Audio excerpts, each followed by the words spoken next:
नमस्कार, मैं अभिषेक शर्मा। आप देख रहे हैं यूपी खबर। दिन भर की ट्रेंडिंग खबरों के साथ आपके बीच हम हाजिर हैं और आज टॉप 3 खबरों में क्या क्या है आपको बताएंगे। चर्चा करने के लिए सीनियर जर्नलिस्ट विनोद जी हैं। सर, स्वागत है आपका।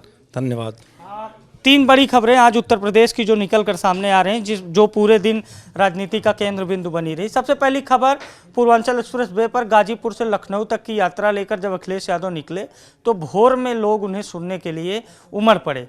ये वही पब्लिक थी, ये वही जनता थी जो 4 बजे शाम से 4 बजे सुबह तक अखिलेश यादव को सुनने के लिए इंतजार करती रही, उनकी एक झलक पाने के लिए इंतजार करती रही। दूसरी बड़ी खबर है जेपी नड्डा का लखनऊ आगमन। धर्मेंद्र प्रधान, प्रधानमंत्री नरेंद्र मोदी, तमाम बड़े नेता केंद्र के लगातार यूपी के दौरे पर हैं। आज अमेठी में स्मृति ईरानी भी हैं। उसके बाद जेपी नड्डा का दौरा, क्या चुनाव से पहले बीजेपी बैकफुट पर है या फिर फ्रंट फुट पर है, इस पे भी चर्चा विनोद जी से होगी।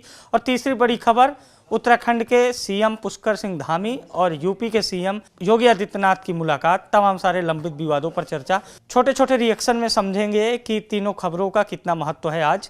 सबसे पहले विनोद जी, जिस तरह से पूर्वांचल एक्सप्रेस वे पर गाजीपुर से लखनऊ तक अखिलेश यादव ने ओम प्रकाश राजभर जैसे नेताओं के साथ एक संयुक्त यात्रा निकाली, लोग जो उमड़ पड़े उन्हें सुनने के लिए। 4 बजे शाम का कार्यक्रम सुबह 4 बजे तक चलता रहा।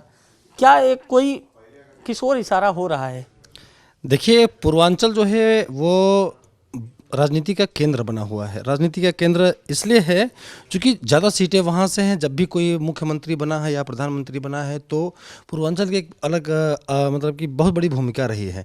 तो ऐसे में सभी जो राजनीतिक पार्टियां हैं वो अपना सिक्का जमाने के लिए वहाँ पर अपना जो राजनीतिक जो स्टंट होते हैं उसको खेलते हुए नज़र आ रही हैं। तो उसी क्रम में अखिलेश यादव भी गाजीपुर से ले करके और अगला लखनऊ तक विजय रथ यात्रा निकाले। उनका चौथा चरण था ये। आपने देखा होगा, तस्वीरें बहुत सारी देखने को मिली होंगी। चर्चा ये हुई कि जो सुबह 4 बजे तक लोग खड़े रहे, एक कल शाम के खड़े 4 बजे के लोग हैं जो शाम 4 बजे से सुबह 4 बजे तक इंतजार करते रहे। तो अगर इस तरह की भीड़ उमड़ रही है तो इसके क्या सियासी मायने हैं? देखिए, एक बात आपको बताना चाहूँगा कि जो अखिलेश यादव, जो समाजवादी पार्टी के जो कार्यकर्ता हैं, जो समर्थक हैं, उनके जैसा जोश किसी अन्य दल के कार्यकर्ता में आप नहीं देख सकते। जिस तरीके की भीड़ होती है, जिस तरीके से रथ के सामने वो लोग जो कार्यकर्ता होते हैं, समर्थक होते हैं, चलते नज़र आते हैं, और जो उनके अंदर पेशेंस, जो मतलब कि अपने राष्ट्रीय अध्यक्ष को देखने की जो ललक होती है, जो उनके जयकारे होते हैं। जैसे कि देखिए, सुबह 4 बजे तक लखनऊ पहुँचे वो, तब तक वो लोग इंतज़ार करते रहे। सुबह 11 बजे मतलब जब ऐलान हुआ था, हालांकि ये प्रोग्राम एक दिन पहले होना था, प्रधानमंत्री के कार्यक्रम की वजह से वहाँ पर रोक लगा दी गई। इसकी वजह से और भी ये बूम पे आ गया ये प्रोग्राम, और भी लोग चढ़ बढ़ के हिस्सा लेने लगे कि अखिलेश यादव का प्रोग्राम जो था, जो उनके समर्थक थे, और उत्तेजित हो गए। और ये प्रोग्राम तो बहुत लंबा, ये इतिहास में पहला ऐसा रथ यात्रा है जो कि इतना मतलब कि इतना लंबा है। तो ये अखिलेश यादव के जो समर्थक हैं वो एकदम अलग होते हैं। जो समाजवादी पार्टी की जो समर्थक एकदम अलग ही होते हैं। उनके अंदर जो जोश होता है वो और पार्टियों के दलों के कार्यकर्ताओं में और समर्थकों में नहीं देखने को मिलता। तो कल जिस तरीके से वेट करते रहे, और जब जितने भी कार्यक्रम लगे हुए थे, जितने भी स्वागत कार्यक्रम लगे हुए थे, हर जगह पर बराबर भीड़ देखने को मिली। चाहे बच्चा हो, चाहे युवा हो, महिलाएं हो, बुजुर्ग हो, सब देखने को मिले एक्सप्रेस वे पे। मैं चूंकि मैं कवर कर रहा था, मैं उनकी गाड़ी के रथ के पीछे ही था। मेरी गाड़ी जो C10 की मेरी गाड़ी। क्या ये जो सैलाब है, जो भीड़ है, जो उनके समर्थक हैं, क्या ये वोटों में तब्दील होता हुआ दिख रहा है? देखिए, ये बहुत बड़ी बात आपने की, क्योंकि जब भी वह चुनावी माहौल आता है तो जो नेता जनसभा करते हैं वहाँ भीड़ देखने को मिलती है, लेकिन वोटों का जो श्रृंखला होती है उनके पास जाती है, उनके पाले में जाती है कि नहीं जाती है। लेकिन इस बार का जो माहौल है, अखिलेश यादव पूरे कॉन्फिडेंस में दिख रहे हैं। जिस तरीके से लोगों के हुजूम देखने को मिल रहा है, लेकिन जो एक भीड़ होती है वो एक क्विक आपसे जानेंगे। आप पूर्वांचल में जब भी अखिलेश यादव जाते हैं उनके साथ जाते हैं, अखिलेश यादव के साथ साथ आप लोगों से बात करते हैं, लोग क्या कह रहे हैं जल्दी से बताइए। देखिए, इस बार 50-50 का मामला है, लोगों का कहना है ये। जो अक्सर लोग अखिलेश यादव का नाम लेते हैं, चूंकि जो महंगाई है, गरीब जो होता है वो महंगाई पे ध्यान देता है, रोजगार पे युवा ध्यान देता है, किसान जो होता है अपने खाद और खेती पे ध्यान देता है। तो इन सब मुद्दों पे कहीं ना कहीं बीजेपी फेल दिखाई दी है चारों तरफ, और इन्हीं मुद्दों को लेके अखिलेश यादव सड़क पे उतरे हुए हैं। और जो अखिलेश यादव मुद्दे लेके उतरे हैं वो डायरेक्ट जनता के अंदर वो जनता फील कर रही है। जनता के मुद्दों की वजह से भीड़ है। दूसरी खबर पे चर्चा कर लेते हैं। जेपी नड्डा का आगमन हो रहा है। इसके पहले प्रधानमंत्री आए, धर्मेंद्र प्रधान आए। लगभग पिछले 7-8 साल हो गए बीजेपी को केंद्र में सरकार चलाते हुए, 5 साल यूपी में।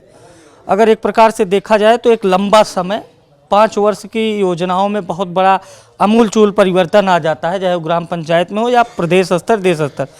8 साल ओवरऑल सत्ता, 5 साल यूपी में, उसके बावजूद इतना जो एक हड़बड़ाहट देखने को मिल रही है, या आप उसकी स्ट्रेटेजी कहें या फिर हड़बड़ाहट कि बड़े बड़े नेता जल्दी जल्दी आ रहे हैं। अगर काम आपने किया है तो फिर नेताओं को आना क्यों? अगर नेता आ रहे हैं तो फिर उसकी क्या वजह है? क्विक जानना चाहेंगे। ये पहली दफा नहीं है अभिषेक कि बीजेपी का जो केंद्र नेतृत्व है, ये जो चाहे छोटे चुनाव हो चाहे बड़े चुनाव हो, वो पूरी जोर लगा कर मतलब लड़ते हैं। आपको इसके पहले वाला जो चुनाव बंगाल में हुआ था, देखा था आपने किस तरीके से पूरा जो दिल्ली का बड़े बड़े नेता थे, दिग्गज थे, चाहे उत्तर प्रदेश के, चाहे योगी आदित्यनाथ ही क्यों ना, जो स्टार प्रचारक के रूप में गए थे वहाँ पे, तमाम जो नेता वो पूरी प्लानिंग के साथ में किसी भी राज्य में चुनाव हो वो। चीज इसमें जोड़ना चाहता हूँ विनोद जी, जैसे हमने देखा है कि जहां बीजेपी कांग्रेस का मुकाबला होता है, राष्ट्रीय दलों का, वहां बीजेपी आगे निकल जाती है। लेकिन जहां बीजेपी का सामना क्षेत्रीय दलों से हो जाता है, जैसे टीएमसी, लेफ्ट, दक्षिणपंथी जो दक्षिण के हैं अपने पॉलिटिकल पार्टीज, और जैसे यहाँ सपा बसपा, इस तरह का कभी न कभी सामना होता रहता है। आखिर क्या वजह रहती है कि केंद्र के नेतृत्व में दमखम नहीं नजर आता जो प्रदेश में नजर आता है? क्या केंद्र का नेतृत्व सफलता दिला पाएगा? देखिए क्या है ना कि जहाँ जहाँ पर आप अभी बीजेपी की सरकार है, वहाँ के चुनावों में वो क्रेज देखने को नहीं मिलता। और जैसे अभी गोवा की बात कर लीजिए आप, गोवा में शेष जो केंद्र के जो नेता हैं उनको नहीं भेजा गया था, बंगाल में भेजा गया था, जहां ये जानते हैं कि हमारी कमजोरी है, जहां पे पब्लिक देखते हैं इनके इनका सामना क्षेत्रीय दल से, जहां वो क्षेत्रीय दल वो मजबूत हो, जैसे कि अखिलेश यादव यहाँ पर हर जगह पर इनसे मोर्चा लेने के लिए तैयार हैं। और वो अखिलेश यादव की जगह बिना केंद्र नेतृत्व के अखिलेश यादव का मुकाबला नहीं कर सकती बीजेपी? इसमें कोई दो राय नहीं है, कह पाऊंगा। जहां तक कि मैंने कवरेज किया है, जहां तक कि हमने पब्लिक से बात किया, मेरे छोटे छोटे प्रोग्राम भी होते हैं, हर विधानसभा में होते हैं, हर गांव में मैं जाता हूं। पिछले करीबन 6 महीने से मैं अखिलेश से बीजेपी प्रादेशिक बीजेपी लड़ने के लिए काफी नहीं, ये मैं नहीं, ये जनता कह रही है। और बीजेपी के बड़े नेता भी ये कहते नजर कई बार सुना गया है कि अब उनकी जो टक्कर है सीधा अखिलेश यादव से है। मतलब कि जो रणनीति जो पहले अखिलेश यादव ने 2022 में मुलायम सिंह ने पूरा अपना दमखम दिखाया था और पूर्ण बहुमत सरकार आई थी, और इसके बाद 2017 में चूक गए वो, लेकिन अब उन्हीं कामों के जो पहले काम को भुना नहीं पाए थे, अब उन्हीं कामों को लेकर, और बीजेपी की जो खामियां है इसमें प्लस पॉइंट उन्होंने कर दिया है। तो ऐसे में बीजेपी का एक जो चूक है, जो मतलब खामी है, उसको अब और समाजवादी पार्टी की जो काम है, जो पिछले काम किया था वो, और महंगाई और बेरोजगारी, किसानों के मुद्दे, अभी जितने भी डैमेज है उसको कंट्रोल करने के लिए बीजेपी लगी थी लेकिन नाकामयाब साबित हुई। तो ऐसे कई मुद्दे हैं जो बीजेपी को बैकफुट पे ले जा रहे हैं। तो अखिलेश यादव बढ़ते हुए दिखाई दे रहे हैं, कहीं ना कहीं फ्रंट फुट पर है। तीसरी बड़ी खबर जो है, पुष्कर सिंह धामी और योगी आदित्यनाथ की मुलाकात। फिर बीजेपी कार्यालय गए पुष्कर सिंह धामी, वहाँ कार्यकर्ताओं से बैठक की, अखिल भारतीय विद्यार्थी परिषद के कार्यक्रम में शामिल हुए। फिर उसके बाद वह उत्तराखंड महोत्सव का उद्घाटन भी उन्होंने किया। तो क्या इसे केवल आप औपचारिक कार्यक्रम मानते हैं या फिर इसके पीछे कुछ राजनीतिक देख रहे हैं वजह? क्योंकि छत्तीसगढ़ के मुख्यमंत्री भूपेश बघेल भी लगाए गए हैं। क्या बीजेपी धामी को भी ला रही है यूपी? देखिए खासकर तराई का जो क्षेत्र है, जो उत्तराखंड से सटा हुआ है, क्या वहाँ जरूरत पड़ सकती है बीजेपी? देखिए आपको बता दें कि जो धामी का जो यहाँ पर उत्तर प्रदेश में आना, इसके पॉलिटिकल मायने भी हैं। कोई भी जब कोई मुलाकात के लिए आता है, जो बड़े नेता होते हैं उनका मतलब शिष्टाचार मुलाकात नहीं होता, या फिर कोई वजह। अभी ये जो मामला आपने भी डिस्कस किया अभी पूर्वांचल का बंटवारा को लेकर के, अभी ऐसे कई ऐसे पर्यटन स्थल है जिनका रॉयल्टी अभी उत्तर प्रदेश में आती है, अरबों खरबों में आती है। जैसे हरिद्वार की बात कर लीजिए, कई ऐसे जगह पर है जो उसका जो पूरा बस स्टैंड का भी मामला, हाँ रॉयल्टी है, तमाम ऐसी जगह है। तो ये तो बहुत पुराना चला था जब से ये बंटवारा हुआ उत्तराखंड। इसके लिए तो इतनी हाईलाइट नहीं किया जाएगा। मैं उसी पे आ रहा था कि देखिए ऐसे जब बड़े नेता हो ना, जब वो आते हैं किसी अपने